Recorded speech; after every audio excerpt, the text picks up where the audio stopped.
and welcome to the Gullo's Pickleball Grotto here in Ogden City, Utah for the Mixed Doubles Championship. And this is the inaugural Tournament of Champions, a part of the Dennis Forbes Memorial. Thank you for joining us, everyone. My name is Dane Stewart. Well, we have got a championship match for you here today. This is a rematch, actually, of a game that was played earlier today. It's going to be Enrique Ruiz and his teammate Gigi Lemaster as they will square off against Dan Gabanek and Alex Hamner. Going to be a very interesting battle. Again, these two teams played earlier today. It was Ruiz and Lemaster who won 2 out of 3 games. They stayed undefeated, and it pushed Gabanek and Hamner to the loser's bracket. They worked their way back up and now have a chance at a rematch for the championship here. Going to be very interesting. Actually, Lemaster and Hamner, as a side note, they played for the women's double championship. It was Lemaster who came out the victor there, so Hamner looking for a little revenge herself if she'd like to walk out of here with some hardware. But this is going to be the best 2 of 3 in this situation that Gabanek and Hamner win 2 of those 3. Then it will be a 1-game playoff to 15. So a lot on the line here. Gonna be a fun one, a rematch of one that was a classic earlier today. And now we'll head to the court and we'll get this one underway. Pickleball is one of the fastest growing sports in the world, and the USA Pickleball Association is proud to promote that growth and development on a local, national, and international level. The association will continue to provide the infrastructure for the development of the sport through promulgation of official rules, sponsoring and sanctioning tournaments and clinics, ranking players, communicating with its members, and the training of all levels of players. For more information, log on to www.usapa.org. All right, so now we are ready to get things started as the final meeting's been had with our official. And to start things off, I believe it's going to be Hamner and Gabanek who will start the service. It's final stretching, and we mentioned in a previous game some of the shadows that we were starting to see on the court, and now, boy, there's all sorts of different light down there, and it's going to be something that the players are going to have to adjust. In fact, right now Gabanek is looking sunglasses on, sunglasses off, which do I like? And get ready to get things started here with Alex Hamner.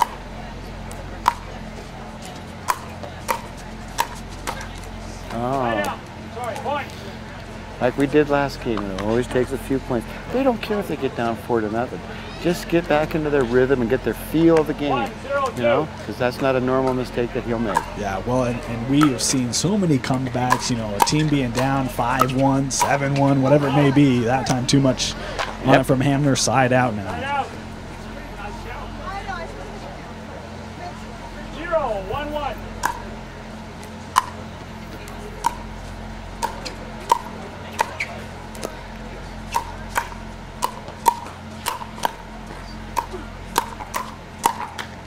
See?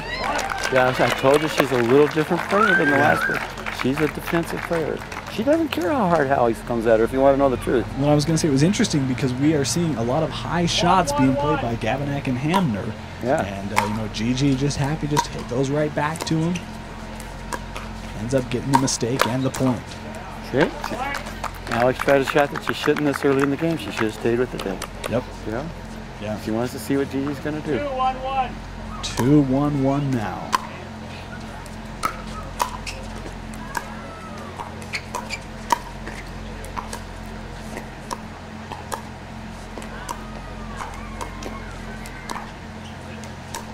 A little soft game. And she's in her head already tonight. Tried to speed it up and couldn't get it over that net.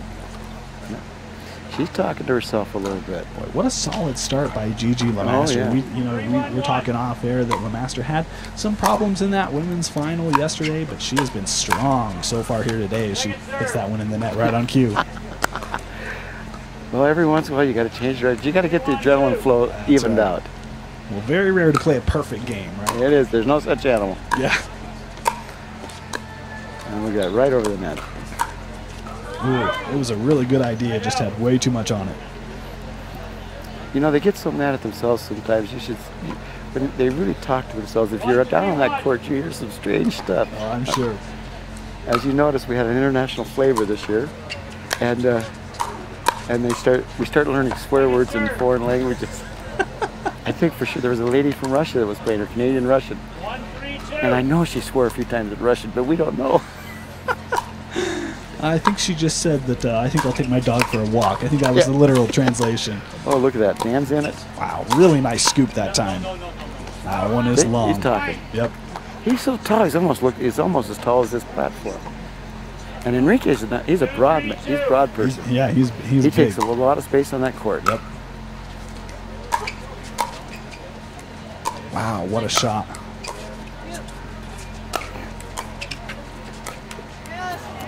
Now I'm going to show you something that's really interesting. You can tell Enrique wasn't a tennis player. Watch his slams. He comes from vertical. He doesn't bring the paddle back. Interesting. And if you'll notice, like tennis players, they take that paddle all the way back. See? Yeah. And Enrique's always got the paddle, or it's almost visible. Even when he goes to slam it, watch him. But he's so powerful that he can put it away. But just the different types of techniques from their backgrounds. So does that affect the likeliness of your shot succeeding, or is it just something that you just learned to play a little differently? Well, what it is, it allows you to get your paddle back into position quicker. It's good. Wow, really nice. Oh, look at this drop. Oh man, look, for some. Oh, wow. Was he moving on the court? Yeah, he was.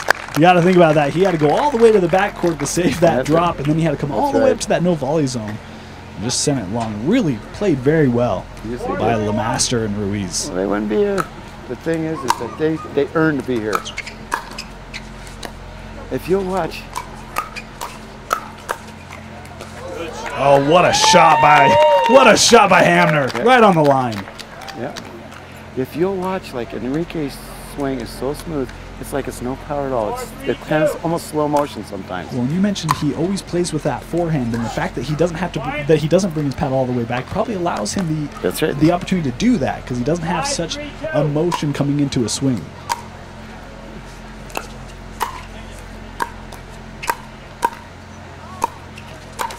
Oh, she wanted that one. She had it all set up. It was set up very nicely. Right. That's right. It was.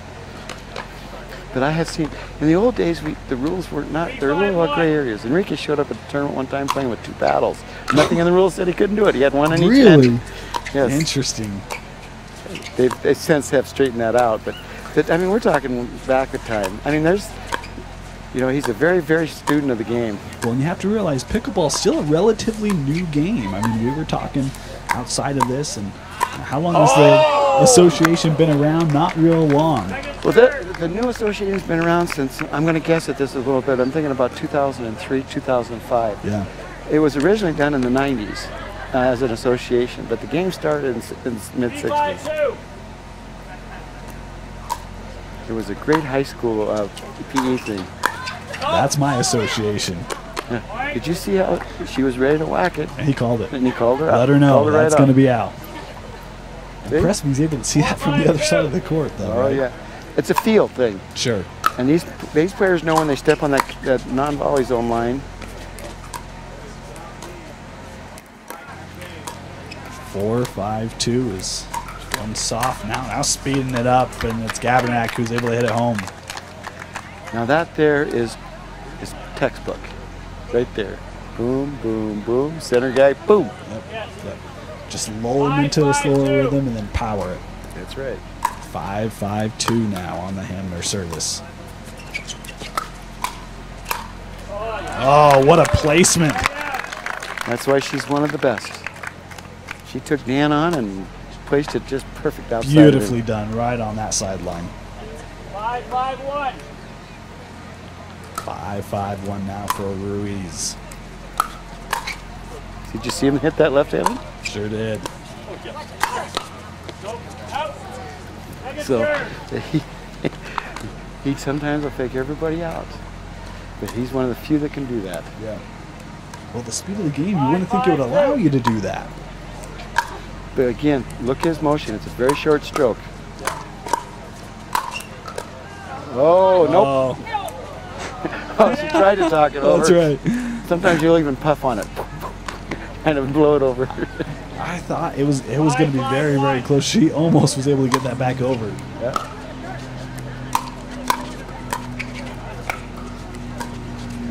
Boom. No. And right back. Same thing by Gabernack. Yeah. You know they're working hard because they all got a little sweat going. Yep. 5-5-2. It is a warm evening, even warmer on the court. 5-5-2 now.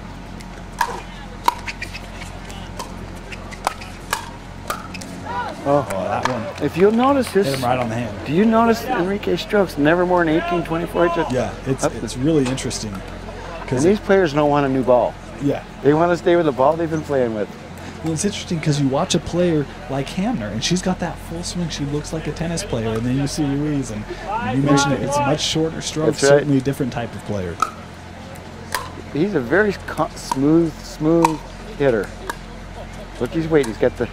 Oh, beautiful. He just did it to him. Well, and he's been cheating all That's match. right. He's been very close, and she just plays that sideline beautifully. And he clapped for her. He gave her the paddle tap. That's Knew he was in trouble. That's a compliment, though.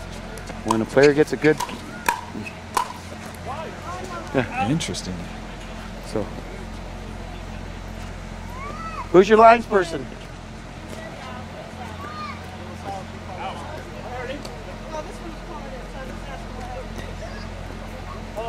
All right, so we've got difference of opinion between the linesmen. I know, but if it's in, don't say anything.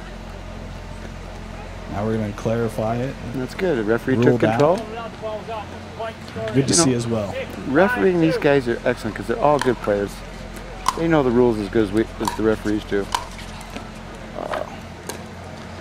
Yeah, That was a fatigue shot. He was a little late getting up to that line. Did you notice? Yeah, well, I was just going to mention maybe a time to take a timeout. You just had a point that you thought may have gone your way. It didn't, right? And then you see that shot that's left a little short. Maybe a good chance here to take a timeout as Gigi hits that one in the net. Now, if you notice, Dan is the same way as Enrique, though. That paddle most times is in the front from the shoulder. From the shoulder. Good call on that timeout. You know, he keeps that paddle in your hitting area here. Yeah. Always tries to keep the ball in front of him. Yep. Because when you take that paddle back past horizontal, you don't know where the paddle is in relation to the pickleball. And very few people can control it. Hamner's one of them. Yeah. But very few people, and your normal everyday people, cannot handle that shot. It's so easy to get the face of that paddle, just not the right That's angle right. when you have that long of a swing as well. That's right, So, especially up at the front net. yeah, for sure. So another timeout here. We are going to go to more interviews now with Wayne Mugley. Well, we're here at the Ogden tournament, and would you give us your name, where you're from, and your rating, please? Absolutely. Tim Hatzenbeller, about an hour north of Seattle, and I'm a 5.0 doubles player. All right. What can you say about the Ogden facilities, the Ogden tournament? Any good comments? Absolutely. Came in yesterday, incredible host family, Mike and Nadine. Came in yesterday. The people here were very gracious, let us take the courts and played with the local people, and great facility. The cafe up the golf course, great bacon turkey wrap. I've enjoyed my time here immensely. Well, Tim, I personally know that you love the indoor game because you played at 24-hour fitness up in Everett. So how can you compare the indoor game to the outdoor game and to the temperatures here? And just give us your feelings on that. It is very difficult. However, adapting, try to come in a couple days early to get used to the heat. Ball moves a little bit slower. We play with a hard ball on an indoor basketball court and moves like lightning. Out here, the air temperature slows the ball down. It's just a matter of timing and getting used to the heat. All right. If you had anything, would you come back again next year? Yes, I would. Maybe in September. All right. Well, you know, most players, you know, in this circuit now, we've all been playing for medals, bragging rights, whatever you want to call it. Is it a little different now when you're playing for this kind of prize money? It is. Ernie, my partner, he was here for the money, and I'm trying my best to win it. So it does make a difference because I've never actually come to Ogden other than about 20 years ago, and so it's been a while. So how you doing so far? We played one game, and we lost in the third. So we're hopeful that in the consolation round we'll be able to come back around. Didn't you win your first set out there? I wish, but nope. All right, Tim. Thank you so much. 5-7-1. All right, out of our timeout, 5-7-1 now. Service put in by Gavinek. This is the first game. Wow, what a shot. Excellent shot. Beautiful job. See how that time by last Hamner. game? Remember that last game? Yep. She went right around the post, created a tough shot for Ruiz. 6-7-1.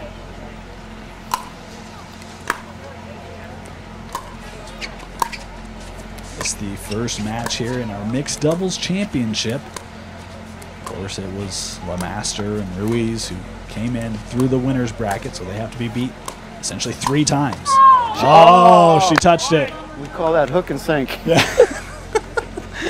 It was one of those, why did you do that? I know, but she telling hooked herself. Her. He hooked her. Yep, sure he did. Hooked her. Made it look appealing enough. That's it. Beautiful trap set. That's the way to put it. Oh, Second serve. you don't see that too often. So 7-7-2 now as we will watch Hamner serve. 7-7-2. Oh boy, sunglasses are starting to come off for us. Yeah, that sun starts to set. See, he did a slow shot, just barely got it over. Threw her timing off. She popped it up, and he goes, well, I won't say how he drools, but that's all right. But that's what he plays for. Well, and we talked about in his previous match, those are the shots he loves. You can see him just set up, take advantage of it. In this game, you'll notice Enrique can probably just kind of have a cup of coffee if he wants, unless he poaches. See, he's past the middle line. Yep. Line out. And you'll notice the professional players, when they're moving sideways, they never cross their legs. Yeah. They shuffle over, because it's easy. If you cross your legs, you have to uncross them. That's how you lose your balance, you lose your footing very quickly. Oh, put away shot that Gabanek just missed. He wants that one back. He's groaning on that one. Yes, he is. That's like that would be like he overate, huh? 8-8-1. 8-8-1 now. What a match. It is. It's fantastic. Out. See, that's from the inactivity. Yeah. But you'll notice that paddle never takes longer stroke than right here. It's a real contrast. I mean, we have 3 pickleball player type people in Alex, who is a tennis background, big time. A couple of years ago, she was one of the national finals, and I asked her. She said she didn't know if she even liked pickleball. She hadn't made up her mind yet. But yet she comes to about 10 tournaments a year. Wow. What a placement on that last shot by Hamner right in the corner. 8-8-1 as that was side out.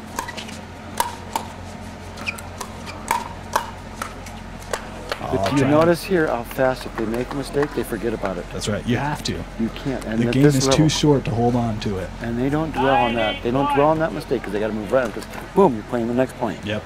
Yep.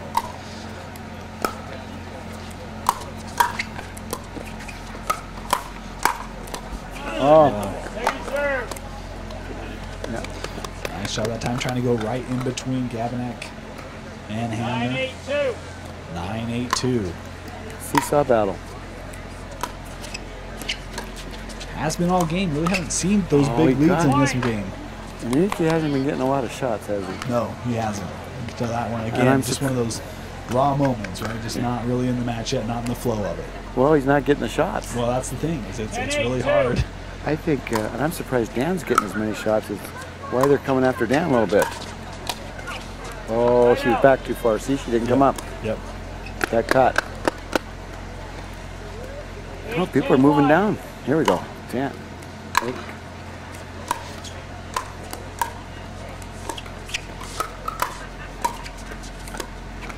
You can see them. You talked about it earlier. Play to Gigi. That's where they're going, but a beautiful shot there.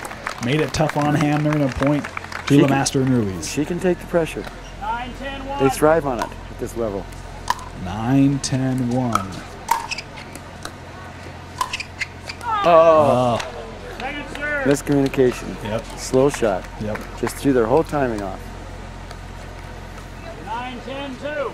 Boy, this could go into extra points. Go. Point. Dan wanted her to do a stay in the corner. Yeah. He knew what was going on. Well, made it a tough backhand on Hamner. Gabanek would have had the forehand behind her. I think that's what the communication was. I think we are 10-10-2 now. So as you just mentioned, we're going to go extra points here in this first game. And they just want to get the ball back. I can feel it. Yep. Oh, he dropped his paddle. Sure did. Yep. And he had to bring it all the way back, and he was late. Well, and you'd think, that got so quick, not able to use that full motion he's accustomed to. Maybe that affects, the angle of the head of his paddle a little bit. It did. Exactly. Wow. Right down They came past back 4 Gavinek. straight points. Sure did. They will take it. Ruiz and LeMaster take game one, 12-10. And while we wait in between games, we will go to Wayne Mugley for more interviews. All right, we're here at the Ogden Tournament, and with me here is, give us your name. I'm Stephanie Lane from Nashville, Tennessee, Wayne. Boy, you couldn't have figured that one out. What grading are you, Stephanie? They tell me I'm a 5.0, but I'm not sure about that. Well, why not? Well, I've only been playing for a couple of years, and it's such in its infancy stages in Nashville, and so I know I'm pretty good for Nashville, but I don't know about out west out here. You came all the way out to play this tournament. Now, this is the first big money tournament they've had. Right. And how did you prep for it? Or are you nervous out there, stressful? Give me some feelings on that. I just tried to play loose. I'm playing with two different people that I've never played before, and that makes a difference, but you just kind of try to get a game plan and stick to it and play your game. How you doing so far? Well, we lost a really tight one in the very first match, 2 points on each side, and then so we're done for the day.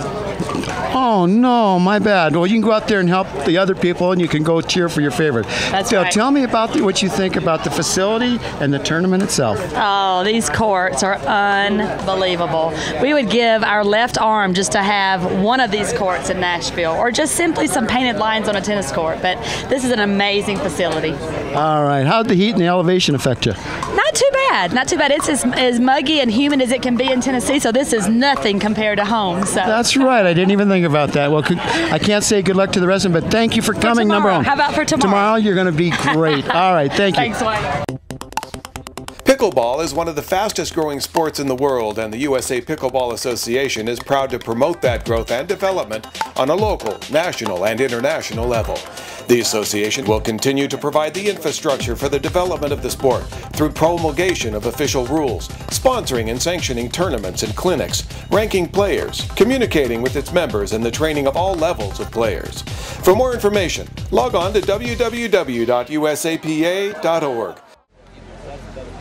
All right, here we go. Ready to start two. game two now, as it was Ruiz and LeMaster taking the first game 12-10. This is a best of three, unless it's Gavinek and Hamner who win the two. They have to win 3 straight basically for the championship, as Hamner hits that one in the net.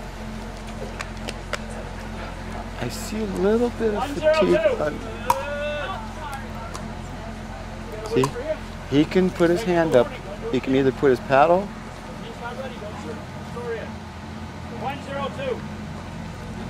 Because it is up to the server to make sure that the receiver is correct. Yeah.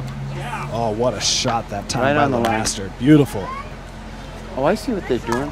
They've got 6 linesmen. They've got 2 on the long lines. They got 1 on each side. Okay. Oh, interesting. Okay. Gotta mention as well, I love the fan hood displayed by Ruiz. He's got Oregon State shorts. He was wearing an Oregon State hat before the match, and now he's even got an Oregon State Beaver Nation paddle. Oh yeah, he used to play with that same paddle the whole game. That's awesome. Guess who he's for? I'm guessing he's a Go Ducks kind of guy. Yeah. He would probably punch me in the mouth if he heard me say that. No, he's not a Duck fan. No, he's not. I'm beginning to see a little bit. Oh, maybe not, but I was starting to see a little fatigue in Dan, but a shot like that now, I see him smiling again. Well, but they were feeling, I could feel the body language. Yeah, well, you have to remember, it's starting to cool off now. Probably about mid-80s right now, but Gavinek and Hamner, they played 2 games just before this match with Ruiz and LeMaster. High heat with sun bearing down on them, so certainly they have got to be warm and certainly getting tired. Boom. You knew that was beautiful. Coming. That was coming. I'm sorry, boom. Yep, and I think LeMaster knows that she set her up way too well for that shot. And look at that. It's still warm down there on the court. It is. That's the nice thing about them pickleball paddles. You can fan yourself. Certainly not like it was an hour ago. No. Or this afternoon. Yeah. Now, she put that overspin. That ball came and then started to drop. She had to reach for it, popped it up, and that was the put away because those guys were ready. Nice. Well, and a couple unforced errors now. Yep. Gavinek and Hamner on the board as Gavinek has played that one 2-3-2. See, even in a pressure game like this, they'll banter a little bit. Which is good to see. Yeah. Well, they appreciate good skill. Sure. Oh, again, LeMaster has owned that corner. She's done it a couple times in this match. Been beautiful. The problem with that full swing, like Alex uses up at that lane, that if it comes back fast and hard, that paddle may not be back in a position fast enough. You have to reset. That's right. Oh, they're making unforced errors. I don't know what. I think it's just a little catch their breath. Yeah. 4-2-1. It's not over yet, but never is. Oh, you knew that was coming. Beautiful job that time by Hamner. Put it long and low. Tough to scoop that out. If you'll notice at this level, 4-2-2. not so much the last game, they were back on their heels. But at this gold medal match, all 4 players will always lean into, almost always lean into the non-volley zone.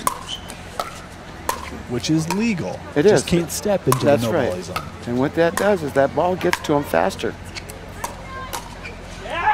Oh, wow. Oh, we've got a linesman calling that out, actually. Called out. Linesman over there called the ball out. It's on inside of the net. I thought LeMaster can't believe it. Ruiz thought that it hit as well. Gabanek is there quickly to defend the linesman. Score is 2-4. After bounce. our angle up here, my thought process, being a referee, I thought it was out also. But I can't, unless I had instant replay, I cannot say for sure. It was tough because it was right by Gabanek, so I couldn't actually see it because it looked to me like he was shielding it. Meanwhile, a fault. Because they're in the 2-4-1, I called it. Nice. Gigi should be in the right-hand court, and Enrique should be in the left-hand court. Gotcha. If they line up in the wrong court, Let's clarify when the line judge calls it good. That line judge is on this side of the net. This line judge called it. This line judge. okay, that's good. Yep. So again, we've got another discrepancy between line judges. But they got a point because they were lined up wrong and they hit the ball. Yep. So the this could change the whole momentum. Certainly. Well, right now, LeMaster and Ruiz, they've got to settle down. They've got to get their heads back in this game. That's right. It's very easy to take yourself out of it. You've had a couple calls not go your way. You got to settle back down, get back into what you do. My gut feeling is they're professional enough to where they're just going to not. Announcement to the line judges: if the ball is not on your side of the net, say nothing, signal nothing. Yeah, I was going to say you might give up a point or two out of frustration, but these are pros. They played a ton. They're going to be okay. Point. Master frustrated with herself there. Yep. Score is 4-4-2. 4-4-2 now. Couple points put on by Gabanek and Hamner. Oh, long. Right out. I hadn't seen that all night. They just thought they'd sneak one by. Yep. Again, now they've got a little bit of spring in their step. They're probably going to yell at me. Ball was out. That was ruled out on the serve. The line judge missed it. Ice on. Score is 4-4-2. See, the line judge couldn't see it. Somebody was in their way. The referee called it. I'll tell you, there have been some discrepancies. We've talked about them, but I think overall the officials done a really nice job of taking charge, saying, no, this is how we're going to operate. This is what we're going to do. I saw it. He's been very, very good at giving direction and really owning the match. We are at a timeout. We are going to take one with him, except Wayne Mugley. He's going to work round the clock as he brings you more interviews. Thank you. We're here at the Ogden Tournament. Could you please tell us who you are, where you're from, and what's your rating? Gladly. Okay, I'm Adina Jones. I'm from Laguna Niguel, California, and I'm a 5-0 player. All right, talk to me a minute about the facilities and the tournament itself. This is my favorite venue to come play pickleball at. I mean, the backdrop is the most beautiful mountains I've ever seen. Being a California girl, we have a few mountains, but they're far away. They're not right here. So the courts are lovely. The people are super friendly. I love Utah, and I'm just glad to be here. How are you handling the altitude here and the heat? Well, that's a good question. When I first came out here, I couldn't breathe for the first 30 seconds. But I think I've adapted pretty well, pretty quickly, and Now, this is the first pro tournament that's out here.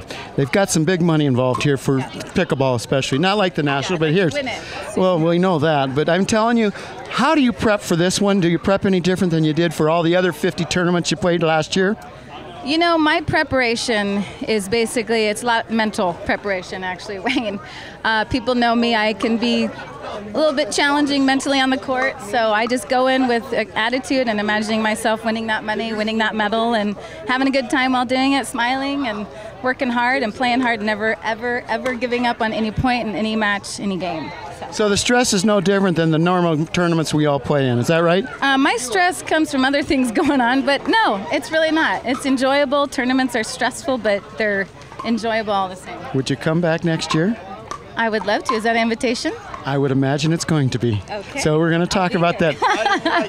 All right, we're here at the Ogden tournament, and with me is Steve Wong. And Steve, where are you from? Surprise, Arizona. All right, and you, if you come here to play in the pro side, is that correct? What's your rating? That's correct. I'm a 5.0. All right, talk to me about what you think of the facilities and the tournament. The tournament is just awesome. It's going to be one of the first of its kind. We hope there's going to be many more to come. The crowd is great. Ogden Pickleball is wonderful. They've done such a wonderful job promoting pickleball in Utah, and I just love it. Well, I personally know you play a lot of tournaments in a year, and most tournaments you play for a medal or bragging rights or whatever. So tell me how you prepared for this first big money match. I know the Nationals you had some money, but not like this. So how's it feel? Is it a little more stress out there? It's not very stressful. We play in a lot of tournaments. It's pretty much all for the competition. The money is nice, but it's really the incentive is to get some good pickleball in.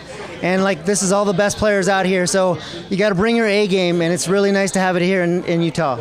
All right, would you come back next year? Oh, of course. I've been here about 3 times already this year, and there's another tournament coming up in October for the Fall Brawl, so keep on pickling here in Utah. Now, I understand you are out on your own, you have your own company, and it's all about pickleball. Give us a little bit about your company and background, just a couple seconds. All right, I learned pickleball in the 8th grade. It's been about 20 years now. I'm a professional. I coach I've had about 30 concurrent students right now. A lot of the people that I coach are actually here playing.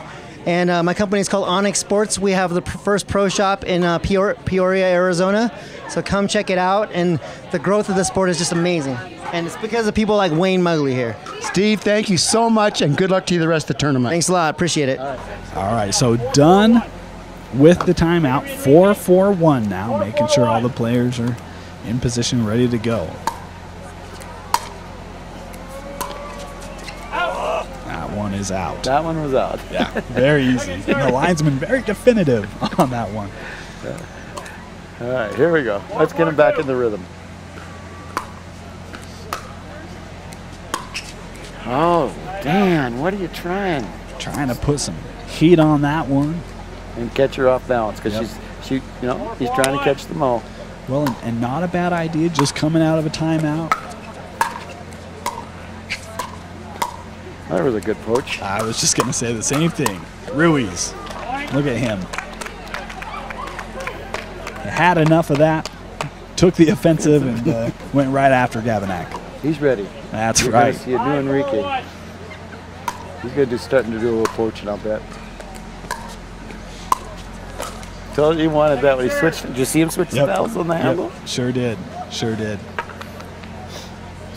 Boy, maybe one he should have let LeMaster play, almost like the reach may have made that shot more difficult than it would have been. Ooh, nice. She got it up high. Yep. She got it right in her breadbasket so she could go with it. Yep, forced it low. Very, very tough shot to return. Momentum shifted again. Sure has. Yep. Yep. Those 2 shots they tried to sneak by have cost them. Well, and it's almost like, after the last couple hiccups, Ruiz and LeMaster kind of said, enough of this.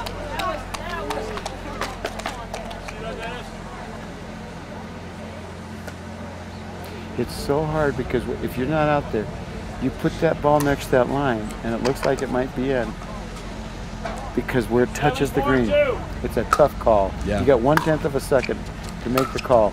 3 straight points now by Ruiz and LeMaster as they look to take this mixed doubles championship as that one is sent long.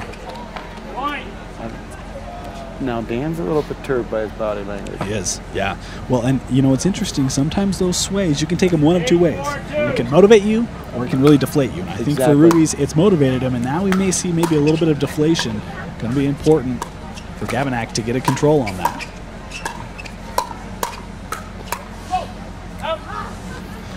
See, they're starting to get him up a little bit. A little fatigue setting in. Yep. So 9-4. Definitely the advantage is to Enrique and the Masters right now. Certainly, they are running with it now. 9-4-2, 5 straight points, make it 6. Yeah. Too late. Yeah, it's still not impossible, but you know what? Championship point right here. Loft looking for the smash. Ruiz there to play it, but it's long. Side out. But again, if you'll go back to the beginning when I told you see how Enrique switched hands? Yeah. He's one of the few players that can do it. It's very, very interesting because we have not seen that in the other games that we've covered up to this point. All right, they need to come back. They need to play strict defense. 4-10-1. Ruiz trying to attack, goes right at Gavinak. Paddle dropped a little bit.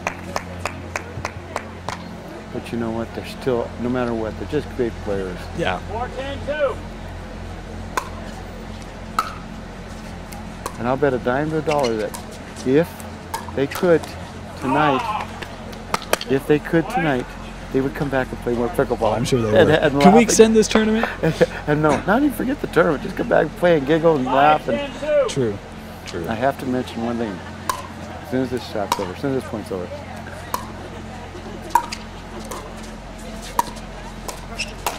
Oh, no, that's not good. Every night before he goes to bed, Dan doesn't drink any alcohol at all. But what he does do is he drinks milk with Nestle's in it every single night. I told my wife I'd mention it because he told us that one time. That's great. 10-5-1. Did he hit? Oh, that's it. There it is. That will do it. Enrique Ruiz and Gigi Lemaster win 12-10 and 11-5 to take the mixed doubles championship here at the inaugural Tournament of Champions in the Dennis Forbes Memorial. The Ogden Pickleball Association is dedicated to promoting the sport of pickleball in northern Utah by providing clinics, training, and tournaments. Among those benefiting from the association's activities, the Ogden Public School System, local boys and girls clubs, and those with special needs.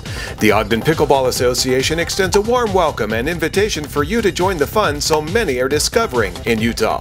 Pickleball, the whole family will love it. Find out more today by contacting us at ogdenpickleball.org. Here with our mixed doubles champions, Gigi Lemaster and Enrique Ruiz. Congratulations, you two, on a hard-fought match. You played this pair earlier today. You were victorious. What was kind of your game plan going after them here in the championship match? Well, thank you. It was a good fight. The score was a little lopsided, but it was hard fought. They're such a strong team. One of the strategies, to answer your question, that we tried to change a little bit was to not stay away from Big Dan, but go at him a little bit more to make them think a little bit. And lucky for us, it worked to our advantage this time. But they're such a great tough team. Yeah, and I mean, you guys certainly did a good job. Looked like you kind of made them play your game a little bit, especially in that second game. Talk to us a little bit about your experience here at this tournament and where you'll go from here. Well, from here we'll be going to Bend, Oregon for another tournament. My partner and I, we're going to try and repeat this victory many more times, hopefully. That's it, and I just want to say thank you to John Gullo and the Ogden Pickleball Association, for hosting this event. It's just been phenomenal. People have been just very generous. Just love it. Thank you. Yeah, hats off to everybody here, from all the volunteers and everybody here. They done an awesome job with everything. It's definitely a tournament unlike any other that we've been to, and I look forward to coming back again for sure. Well, thank you so much. Impressive performance by both of you throughout this tournament. Congratulations on a great championship here, and good luck in the rest of your year playing in other tournaments. Great. Thank you very much. Thank you very much. Here with John Golo, and of course he is responsible for this tournament, the Dennis Forbes Memorial. John, I think it was a fantastic tournament. I heard a lot of really great compliments from players and fans alike. Talk to us about your involvement with pickleball, and then maybe where you see this going. Well, actually my involvement, I've got something similar with Timmy Nelson. In 2008, I had congestive heart failure, had 6 bypasses, type 1. Tried to do everything for about a year and a half to get back into shape, and wasn't working. I kept seeing this sign, pickleball, because I winter in St. George. And so we finally went out and took onto it, and the end result was I was 303 pounds in the 49-inch waist when I started. I'm down to 240 now with a 40-inch waist, but I play this game 2 to 3 hours a day, 6 days a week. You're bending, you're stretching, you're doing all that stuff, you're not running. I play with an 84-year-old guy in St. George. He's got 2 artificial knees and a hip, and he's probably 80% as good as me. That's the neatest thing about this game. 8 to 80. I mean, you can play it. So that's my involvement. Tim Nelson, who won this thing, 23 years old, had congestive heart failure already. He's come back from it. So we were talking early about it. He says, we have something in common, and it ain't our game because you're a lot better than me. Boy, he looks phenomenal out here. And talk about, I mean, those are both incredible stories. What about, how can someone get involved with pickleball? Someone's out there, they see this. How can they get involved in the sport? The easiest way, pickleball has something called open play. Whether you're in St. George or wherever there's courts, open play means if you show up on those days and those times, like in Ogden here, it's Monday, Wednesday, Friday, Saturday morning, 8 to 12, Tuesday and Thursday night, 6 o'clock on. If you show up without a paddle, they'll show you how to play the game. You can learn the game in 15 minutes. And you play with everybody. You meet everybody. You're in and out. There's a system for it. But the easiest way to learn it, find out where you got some courts, find out what open play is, and show up. Well, and beautiful courts here in Ogden, and again, a very successful tournament. Congratulations. Thank you so much for all the work you do in the community and with this tournament. Thank you.